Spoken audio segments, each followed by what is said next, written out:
Hi നമസ്കാരം.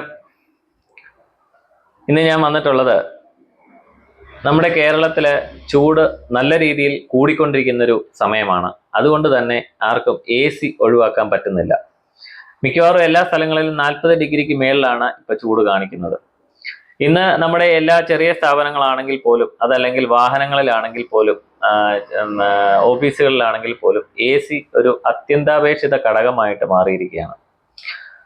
അപ്പോൾ ഈ അടുത്തിടയ്ക്ക് എൻ്റെ സുഹൃത്തുക്കളും അല്ലെങ്കിൽ നമ്മൾ വർക്ക് ചെയ്തിട്ടുള്ള ക്ലയൻസും ഒക്കെ ഇടയ്ക്ക് വിളിച്ച് ചോദിക്കാറുണ്ട്, നമുക്ക് ഏത് കമ്പനിയുടെ AC വാങ്ങണം, അതല്ലെങ്കിൽ അതിൻ്റെ അളവ് എത്രയാണ്, ഏതിനാണ് കൂടുതൽ സർവീസ് കിട്ടുന്നത് എന്നൊക്കെ ചോദിച്ചിട്ട് വിളിക്കാറുണ്ട്. അപ്പം എനിക്കറിയാവുന്ന കുറച്ച് കാര്യങ്ങൾ നിങ്ങൾ എല്ലാവർക്കും വേണ്ടി ഷെയർ ചെയ്യുന്നതിന് വേണ്ടിയിട്ടാണ് ഞാനിപ്പോൾ വന്നിട്ടുള്ളത്. നമ്മൾ AC തിരഞ്ഞെടുക്കുന്ന സമയത്ത് അതിൻ്റെ കൂളിംഗ് കപ്പാസിറ്റി മുതൽ എനർജി എഫിഷ്യൻസി വരെയുള്ള പല ഘടകങ്ങളും നമ്മൾ ശ്രദ്ധിക്കേണ്ടതായിട്ടുണ്ട്.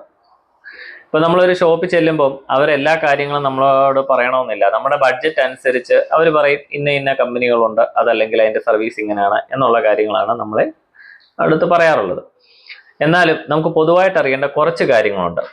ആദ്യമേ തന്നെ നമ്മൾ അറിയേണ്ടത് ഇതിൻ്റെ കൂളിംഗ് കപ്പാസിറ്റി, അതല്ലെങ്കിൽ അതിൻ്റെ ടണ്ണേജ്. ഇപ്പോൾ 1 ടണ്ണ് അല്ലെ 1.5 ടണ്ണ് 2 ടണ്ണ് എന്ന് ഒക്കെ പറയാറുണ്ട്. അതാണ് AC-യുടെ ഒരു മാനദണ്ഡം, അളവിൻ്റെ മാനദണ്ഡം. അപ്പൊ അത് നമുക്ക് ഏകദേശം ഒരു റൂമിന്റെ വലിപ്പം 120 സ്ക്വയർ ഫീറ്റ് തൊട്ട് അല്ലെങ്കിൽ 100 സ്ക്വയർ ഫീറ്റ് തൊട്ട് 140 സ്ക്വയർ ഫീറ്റ് വരെ ഏകദേശം നമ്മുടെ ഒരു റൂമിന് 1 ടണ്ണിന്റെ AC ആണ് നമുക്ക് ആവശ്യമായിട്ട് വരുന്നത്. അതുപോലെ തന്നെ 150 സ്ക്വയർ ഫീറ്റ് തൊട്ട് 180 സ്ക്വയർ ഫീറ്റ് വരെ ആണെങ്കിൽ ഒരു 1.5 ടണ്ണിന്റെ AC മതി. ഈ 1.5 ടണ്ണിന്റെ AC കഴിഞ്ഞിട്ട് പിന്നെ നമുക്ക് 2 ടണ്ണിന്റെ ഒക്കെ കുറച്ചുകൂടെ വലുതാണ്. അപ്പൊ അതെന്ന് പറയുന്നത് നമുക്കൊരു 180 സ്ക്വയർ ഫീറ്റ് തൊട്ട് ഒരു 240 സ്ക്വയർ ഫീറ്റ് വരെയൊക്കെ 2 ടൺ, ഈ ഒരു റേഷ്യോയിലായിരിക്കണം നമ്മൾ അതിന്റെ ടണ്ണേജ് എടുക്കുന്നത്.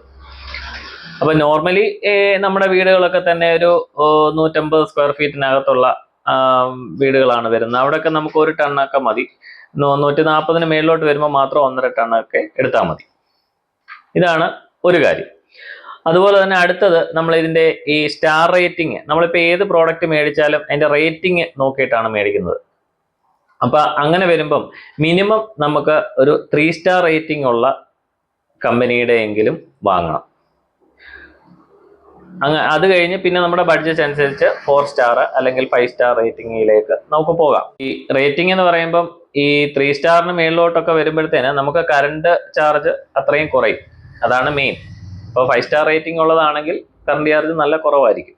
അതുപോലെ തന്നെ AC, വിൻഡോ ACയും സ്പ്ലിറ്റ് AC എന്ന് പറഞ്ഞ 2 ടൈപ്പ് ഉണ്ട്.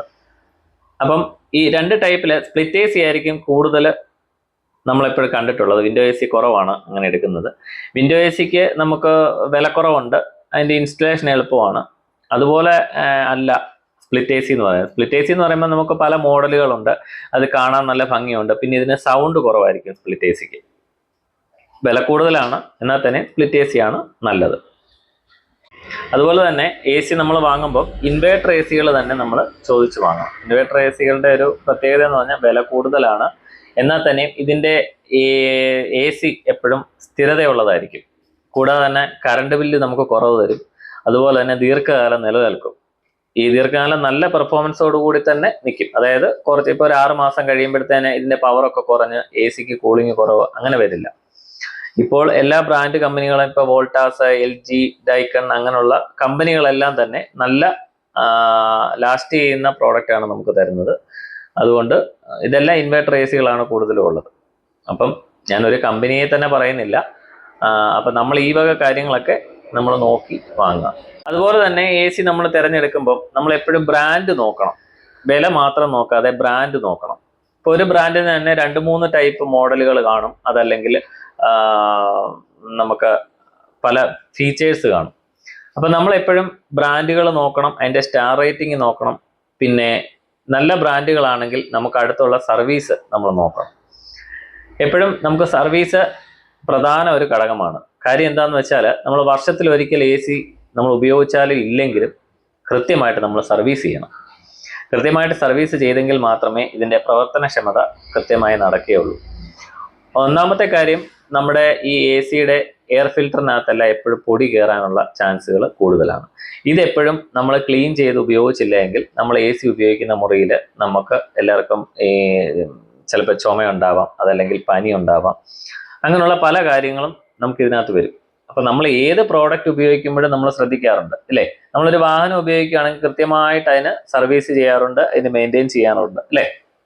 അതുപോലെ തന്നെ നമ്മൾ എ സിയും കൃത്യമായിട്ട് സർവീസ് ചെയ്യണം. അപ്പൊ അതുകൊണ്ട് നല്ല സർവീസ് കിട്ടുന്ന ഒരു പ്രോഡക്റ്റ് തന്നെ നമ്മൾ എപ്പോഴും വാങ്ങാൻ ശ്രമിക്കണം. ഇത്രയും കാര്യങ്ങളാണ് എനിക്ക് നിങ്ങളുമായിട്ട് ഷെയർ ചെയ്യാനുള്ളത്. നമ്മൾ എ സി വാങ്ങുമ്പോൾ ശ്രദ്ധിക്കേണ്ട പ്രധാനപ്പെട്ട കാര്യങ്ങളാണ് ഞാൻ പറഞ്ഞത്. ഇത് എല്ലാവരിലേക്കും ഷെയർ ചെയ്യുക. എല്ലാവർക്കും നന്ദി, നമസ്കാരം.